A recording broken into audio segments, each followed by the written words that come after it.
ஓம் சக்தி குருவடி சரணம் திருவடி சரணம். உனக்கு எல்லாவற்றையும் கற்றுக் கொடுத்து விட்டேன் மகனே. உனக்கு தேவையான அனைத்தும் உன் உயிரில் இருக்கிறது. அந்த உயிரை பக்தியால் பாதுகாத்துக்கொள். மந்திரம் தான் உன்னுடைய சொத்து மகனே. இதை கொண்டு எதையும் வாங்கலாம், எதையும் வெல்லலாம் என்பது அன்னையின் அருள்வாக்கு. ஒரு சுவாரஸ்யமான விஷயம் சொல்றேனே ஒரு ஒரு பாத பூஜையில அம்மா அவர்கள் சொல்றாங்க, இந்த மந்திரம்லாம் ரொம்ப புரியாம படிக்கிறாங்கடா. எல்லாருக்கும் இதை பத்தின அர்த்தத்தெல்லாம் எடுத்து சொல்லு அப்படின்னு சொல்லிடுறாங்க. அதுக்கடுத்து உனக்கு தெரியுமா அப்படின்றாங்க. உனக்கு தெரியுமா, ஓரளவுக்கு கத்துன்னு இருக்கம்மா அப்படின்னு சொல்லிட்டு நான் பதில் சொல்றேன். அதுக்கப்புறமா நிறைய புத்தகங்கள், ஒரு சில புத்தகங்கள்லாம் அம்மா குறிப்பிட்டு படிக்க சொல்றாங்க. நீ படிச்சுட்டு வா, உனக்கு உனக்கு தேவையான நான் கத்து கொடுக்குறேன், நான் உன்னை பேச வைக்கிறேன் அப்படின்னு சொல்லிட்டு அம்மா பாத பூஜையில சொன்னாங்க. இது ஒரு சுவாரஸ்யமான ஒரு நிகழ்வு. ஏன்னா நான் அந்த பாத பூஜை அம்மாவிடம் கேட்டு சென்றது வேற என்னமோ. ஆனா அம்மா இத நான் ஒரு கடமையாகவும் அம்மா கிட்ட கட்டளையாகவும் தான் பாக்குறேன். ஏன்னா நான் கேட்ட கேள்விக்கும், ஏன்னா என்னுடைய சிற்றறிவுக்கு அது புரியாம இருக்கலாம். ஆனா எனக்கு தேவையானதை இந்த அம்மா கொடுப்பாங்க அப்படின்றத ரொம்ப ஆழமா நம்புறேன். அதுல இந்த மந்திர விளக்கங்கள் ரொம்ப முக்கியமான இடம் பிடிக்கிறது. அம்மா இட்ட தொண்டுகளில் மிகவும் முக்கியமான ஒரு தொண்டு இது. உங்க எல்லாருக்கும் இந்த மந்திர விளக்கங்கள் சென்றடைந்து எல்லாரும் இந்த 1008 போற்றி மாலர்களை படிக்கும் பொழுது அந்த மந்திரம் என்ன சொல்லுது அப்படின்னு நம்ம தெரிஞ்சுட்டு படிக்கும்போது உங்களுக்குமே ஒரு ஒரு ஒரு சுவாரஸ்யமாக இருக்கும். அதே போல ஆதிபராசக்தியினுடைய வர்ணனையம் என்று தெரியும் போது உங்களால ஈஸியா தியான காட்சிகள்ல உங்களால அமர முடியும். இது ஒரு மன ஒருமைப்பாட்டு நிலையை உங்களுக்கு எளிதாக தரக்கூடிய ஒரு வழிமுறையாக நான் பார்க்கிறேன். 32வது மந்திரம் ஓம் உண்டிலை என சொல்லிடையாய் போற்றுவோம். முதலில் உள்ள பிரணவத்தையும் இறுதியில் உள்ள பிரணவத்தையும் நீக்கிவிட்டால் நமக்கு உண்டிலை என சொல் இடையாய் அப்படின்னு மந்திரம் எழுதப்பட்டிருக்கிறது. இதுல முதல் சொல்லை பற்றி பார்ப்போம். உண்டிலை. இது ஒரு துரிதமான ஒரு சொல். ஏன் அப்படி சொல்றேன் அப்படின்னா, இதுல நேர்மறை எதிர்மறை 2 சொற்களும் சேர்ந்து இருக்கிறது. இல்லை அப்படின்னு 2 சொற்கள் வந்திருக்கு. இலக்கிய முறையில நம்ம எழுதும் போது இல்லைன்னு எழுத மாட்டோம், இலைன்னு தான் எழுதுவோம். அதே போல உண்டிலை, உண்டு கூட்டல் இலை.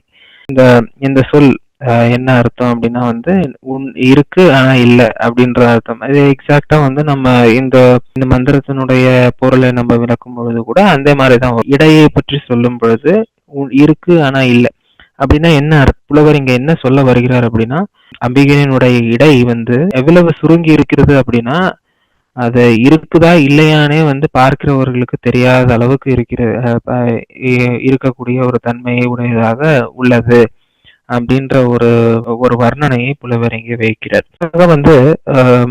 உண்டிலை அப்படின்ற ஒரு சொற்களுக்கு நிறைய வெவ்வேறு கருத்துகள் சொல்லப்படுகிறது.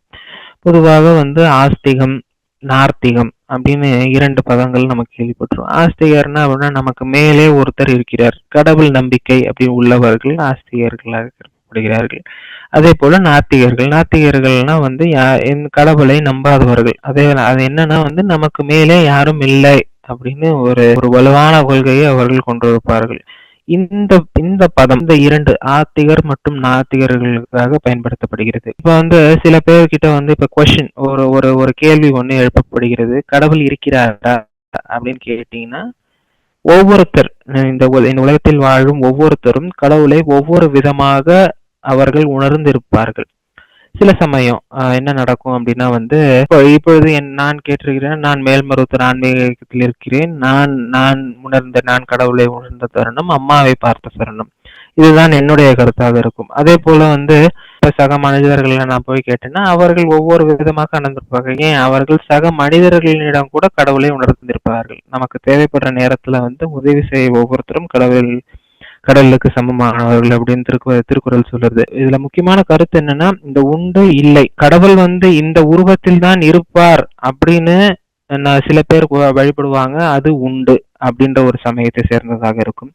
இல்லை, கடவுள் நான் சக மனிதர்களின் ரூபத்தில் நான் பார்க்கிறேன், வாழ்க்கையில் எனக்கு ஏற்படும் சோதனைகளிலிருந்து யார் என்னை காப்பாற்றுகிறார்களோ அவர்கள் தான் என்னுடைய கடவுள், இது ஒரு சமயம். அதே போல அவர்கள் சொல்லுவது என்னன்னா, நான் இந்த கடவுளை கும்பிட மாட்டேன், ஆனா இவர்களின் மூலமாக நான் கடவுளை உணர்கிறேன். இதுல இருந்த ஒரு ஆழமான கருத்தை நம்ம புரிஞ்சு கொள்ளணும். கடவுளின் தன்மையாக நம்ம முதல்ல கடவுள்னா யார் அப்படின்னு சொல்லணும்னா, நம்ம நம்ம வாழ்க்கையில் நமக்கு ஏற்படக்கூடிய சோதனைகளிலிருந்து நம்ம மீட்பவர்கள். இது வந்து மீட்கப்படுகிறோமோ இல்லையோ என்பது 2வது பட்சம். முதல் பட்சமாக நம்மளுடைய சோதனை காலத்தில் யார் நம்முடன் இருக்கிறாரோ அவர்தான் அப்படின்ற இந்த சொல் வந்து இந்த உண்டு இல்லை அப்படின்ற இந்த சமய கொள்கை வேறுபாடுகளில் பயன்படுத்துவது உண்டு. இது ரொம்ப ஒரு துரிதமான ஒரு சொல். இங்க புலவர் இங்க பயன்படுத்துவது மிகவும் சிறப்புக்குரியதாக இருக்கிறது. அதே போல வந்து இடையாய் காலுக்கும் உடலுக்கும் நடுவில், இப்ப உடல் அப்படின்னு நம்ம சொல்லும் பொழுது எப்போதுமே இடைக்கு மேல் உள்ள பகுதி, அதாவது இடுப்புக்கு மேல் உள்ள பகுதி, கை, அதுக்கப்புறம் முகம், இந்த கழுத்து, இதெல்லாம் வந்து உடல் அப்படின்னு சொல்றாங்க. இந்த உடலினுடைய மேற்பகுதிக்கும் கால்களுக்கும் கீழ்ப்பகுதிக்கும் இடையில் இருப்பதால் அதற்கு இடை என்று பெயர். தமிழ்ல வந்து இந்த மாதிரிதான் அர்த்தம். உடல் பாகங்களுக்கு இப்படிதான் வந்து பெயர்கள் வழங்கப்பட்டிருக்கிறது. இந்த இடை வந்து எதற்காக சுருங்கி இருக்கணும், இது முதல்ல நம்ம புரிஞ்சுக்கணும். ஏன் வந்து இப்ப இந்த ஆதிபிரகாசத்தினுடைய இடை வந்து மந்திரத்தின் மூலமாக நம்ம புரிந்து கொள்கிறோம். இதே போல வந்து நிறைய நீங்க லலிதா சஹஸ்ரநாமத்தை எடுத்து படிச்சீங்கன்னாலும் லட்ச ரோம லதா தாரதா சமுன்னேய மத்தியமா அப்படின்னு வந்து சொல்றேன். அப்படின்னா என்ன அர்த்தம்னா வந்து இந்த ரோமாவளி அப்படின்னு சொல்லக்கூடிய ஒரு சிறிய கயிறு போல இருக்கும். அது ஒரு இதழ். நீங்க வந்து அன்னை ஆதிபராசக்தியின் ரூபத்தை வந்து நீங்க மஞ்சள் அபிஷேகம் எல்லாம் பண்ணும்போது பாத்தீங்கன்னா தொப்புள் கொடியிலிருந்து 2 மார்புகளுக்கு நடுவாக வந்து இந்த இடது தோள்பட்டையில் வந்து ஒரு சிறிய இதழ் மாதிரி வந்து போகும். அதற்கு பேரு ரோமாவளி அப்படின்னு சொல்லிட்டு பேரு. அந்த ரோமாவளி வந்து அந்த இடையில வந்து அதுவே அந்த இதழே வந்து ரொம்ப நுண்ணியா இருக்கும். அந்த இதழ்களை விடைய ரொம்ப அந்த இதழ்களை வந்து உதாரணமாக வைத்து அந்த இடையை வந்து நம்ம இந்த லலிதா சஹஸ்ரநாமத்தை சொல்லியிருக்காங்க. அப்படின்னா என்ன அர்த்தம்னா எவ்வளவுனே அளக்க முடியாத அளவுக்கு ரொம்ப சிறுமையா இருக்குது அந்த இடை அப்படின்னு லலிதா சஹஸ்ரநாமம் சொல்லுது.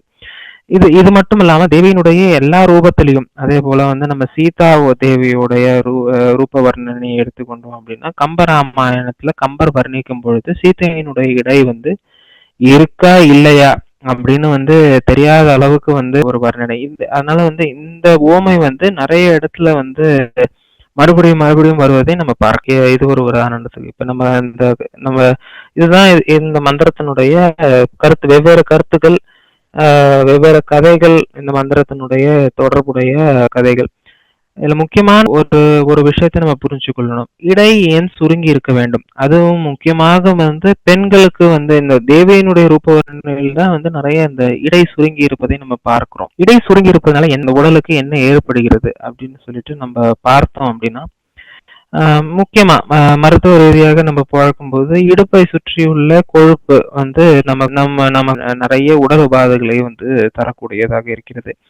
முக்கியமாக வந்து அந்த இடுப்பை சுற்றியுள்ள பகுதி, அந்த இடத்துல கொழுப்பு சேரும் போது என்ன ஆகுது அப்படின்னா வந்து விசரல் ஆர்கன்ஸ் அப்படின்னு நம்ம சொல்லப்படக்கூடிய வெரி இம்பார்ட்டன்ட் விசரல் ஆர்கன்ஸ் அப்படின்னா என்ன அர்த்தம்னா நம்ம சிறுங்குடல், பெருங்குடல், நம்மளுடைய கல்லீரல், அதே போல வந்து நம்மளுடைய கணையங்கள், நம்மளுடைய கிட்னி, இது போன்ற முக்கியமான உறுப்புகளை அந்த இடத்துல இருப்பதாக அந்த இடத்துல கொழுப்பு படையும் போது நம்மளுடைய உடல்நிலையில் மிகவும் எளிதாக வந்து நம்ம நோய்வாய்ப்படுவதற்கு நிறைய வாய்ப்புகள் இருக்கிறது. அதனாலதான் வந்து தேவியினுடைய ரூப வர்ணனையில நமக்கு சொல்லும் கருத்தாக இது அமைகிறது. எல்லாமே வந்து இப்ப வேதங்கள், புராணங்கள், உபநிடங்கள், வேதாந்தங்கள் அது மாதிரிலாம் எடுத்து படிக்கும்போது எல்லாமே ரொம்ப சுருக்கமாக தான் சொல்லப்பட்டிருக்கிறோம்.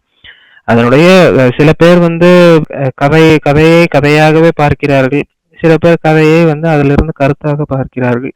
நம்ம ரெண்டுமே பார்க்கிறோம். அதனால வந்து ஒரு மேலோட்ட அர்த்தமாக மட்டுமல்லாம உள்ளார்ந்து பொருளையும் கருத்தையும் உணர்ந்து நம்ம படிக்கும் பொழுது அந்த மந்திரத்தை வெறும் படிப்பதாக மட்டுமல்லாமல் அந்த மந்திரம் கூறும் கருத்தை நம் வாழ்க்கையில் நம்ம வந்து பயன்படுத்த வேண்டும். அதுதான் இதுல ரொம்ப முக்கியம். அதே போல வந்து இந்த நம்மளுடைய இடையானது எப்பொழுதுமே சுருங்கமா இருக்கணும். அதற்கு தேவையான உடற்பயிற்சிகள், அதற்கு தேவையான உணவு, உடல் மற்றும் உறக்க கட்டுப்பாட்டை நம்ம வந்து அம்மா கூறியபடி கடைபிடிக்க வேண்டும். இது வந்து இந்த மந்திரம் கூறும் கருத்தாகும். இன்னொரு முறையில பார்க்கும் பொழுது இந்த மந்திரத்தினுடைய வேறொரு கண்ணோட்டத்தை பார்ப்போம். சில சமயம் வந்து என்ன மந்திரம், இந்த இடையை பற்றி மட்டும் ஏன் குறிப்பிட்டு சொல்ல வேண்டும்?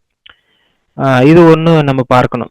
வந்து பெண்கள் வந்து மேலிருந்து கீழ் வரையில் வந்து எல்லா ஆடை அணிகளிலும் வர்ணிக்கிறார்கள். நம்மளுடைய லலிதா சஹஸ்ரநாமத்திலும் சரி, நம்மளுடைய 1008 போற்றி மலர்களா இருந்தாலும் சரி, ஊப்ப வர்ணனைகள் வந்து நிறைய கேசாதி பாதமாக நம்ம மேல் நுனியிலிருந்து பாதம் வரை பார்த்து கொண்டு வந்திருக்கிறோம். இதுல முக்கியமா வந்து இந்த இடையை பற்றி ஏன் சொல்ல வேண்டும்?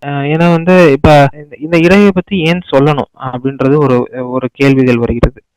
இப்ப இடை முதல்ல இந்த புலவர்கள்லாம் எழுதிய போல அவங்க இடையை பார்த்திருக்கிறார்களா? இது ஒரு கேள்வி நமக்கு வந்து வருகிறது. அப்படின்னா என்ன அர்த்தம்? அப்பனா அவர்கள் வர்ணித்து எழுதியிருக்கிறார்கள் அப்படின்னா, அவர்கள் வந்து கண்ணோட்டத்தில் அது வந்து அவங்க பார்த்திருக்காங்க. அவங்க வந்து வர்ணனை எழுதும்போது மரியாதையாக அவர்கள் பார்த்தாலும் சரி, அவர்கள் கண்ணோட்டத்தில் பார்த்தாலும் சரி. இந்த மாதிரி வந்து ஆனா வந்து தென்படும்படியாக அந்த இடை அமைந்திருக்கிறது அப்படின்றதுதான் இங்க முக்கியமான ஒரு மேற்கோள் காட்டி நம்ம வந்து எடுத்துக்கொள்ளக்கூடிய கருத்து.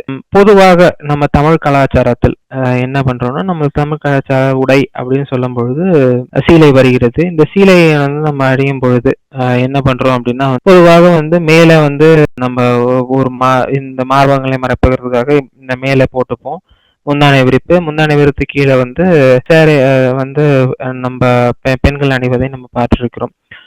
இந்த இடைப்பகுதியை பெரும்பாலானோர் இப்போ வருகிற காலங்களில் வந்து பெண்களுக்கு எதிராக நடக்கும் வன்முறை, அதனால பெண்களுக்கு ஏற்படக்கூடிய பயத்தினால வந்து நிறைய மாடிஃபிகேஷன்ஸ்லாம் பண்ணி அணிந்து கொள்கிறார்கள். பட் பெரும்பாலானவர்கள் வந்து அந்த இடைப்பகுதியை வந்து காற்றோட்டம் வரும்படியாக அமைந்திருக்க வேண்டும். இதுதான் இதுல ரொம்ப முக்கியமான கருத்து. ஏன்னா வந்து நம்ம அணியக்கூடிய ஆடைகள் பொதுவாக வந்து இடுப்பு பகுதிகளில் வந்து காற்றோட்டம் உள்ளபடியாக ஆடைகளை அணிய வேண்டும். முக்கியமாக பெண்கள். ஏன்னா வந்து இடுப்பு பகுதியை பொறுத்த வரைக்கும் அங்கே வேர்வை சுரப்பிகள் இல்லை. பொதுவாக என்ன நடக்கும் அப்படின்னா, இந்த வேர்வை சுரப்பிகள் இல்லாத பட்சத்துல வந்து சில இப்ப நம்மளுடைய உடலினுடைய வெப்பம் எப்படி பரவி இருக்கிறது அப்படின்னு சொல்லிட்டு ஒரு ஆய்வு நம்ம பண்ணோம் அப்படின்னா வந்து, சில இடங்களில் வந்து உடலினுடைய வெப்பம் அதிகமாக இருப்பதை நம்ம பார்க்கலாம். அதுல வந்து முக்கியமான ஒரு இடம் இடுப்பு. இந்த முக்கியமான அந்த அந்த இடுப்பு பகுதியில் தான் வந்து பெண்களுக்கு மிகவும் முக்கியமான உறுப்பான யூட்ரஸ் அப்படின்னு சொல்லக்கூடிய அந்த உறுப்பு வந்து மிகவும் அதிகமான வெப்பத்தில் இருக்கும் பொழுது அவர்களுக்கு பலவிதமான வந்து உடல் உபாதைகள் ஏற்படுவது வந்து மிகவும் சாத்தியமாக இருக்கிறது. ஏன்னா வந்து இப்ப பாரம்பரிய உடைகளை அணிபவர்கள் எதற்காக அணிய வேண்டும் அப்படின்னா, முக்கியமாக நம்மளுடைய உடலினுடைய வெப்பத்தை வந்து தணிப்பதற்காக தான் அந்த ஆடைகள் வடிவமைக்கப்படுகிறது. இது வந்து நம்ம மிகவும் முக்கியமாக நம்ம கடைபிடிக்க வேண்டும். பாரம்பரிய நம்ம குறைந்தபட்சம் நம்ம வந்து அன்றாடம் அணியவில்லை என்றாலும் குறைந்தபட்சம் வந்து நம்ம ஆலயத்திற்கு வரும்பொழுது, சித்திரப்படத்திற்கு வரும்போது பாரம்பரிய உடையில் தான் வர வேண்டும் என்பதை இந்த மந்திரத்தினுடைய கருத்தாக வாழ்வியல் நெறிமுறையில் நாம் வந்து பிடிப்பும் சக்திகளே. இதுதான் இந்த மந்திரத்தினுடைய கருத்து மற்றும் கதை. ஓம் உண்டிலை என சொல் இடையாய் போற்றுவோம். ஓம் சக்தி குருவடி சரணம் திருவடி சரணம்.